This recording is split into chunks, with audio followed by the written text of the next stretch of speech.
বিনিয়োগ ফার্মে সুযোগ পেয়ে ক্রিকেট চাললেন নিউজিল্যান্ডের ওয়ার্কার।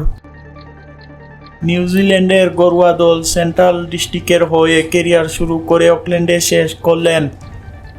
ওয়ার্কার বলেছেন, এ অধ্যায়ের ইতি টানার পর আমি ফরসাইথ বারের হয়ে পরবর্তী অধ্যায়ের জন্য রোমাঞ্চিত।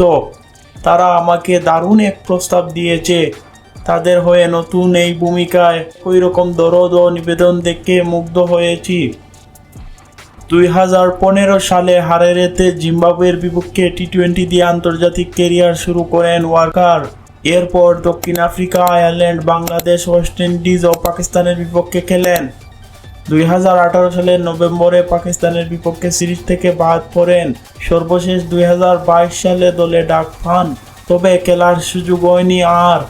এর আগে 2021 ও 22 মৌসুমে অকল্যান্ডের ফোর্ড ট্রফি জেতাতে ভূমিকা রাখেন।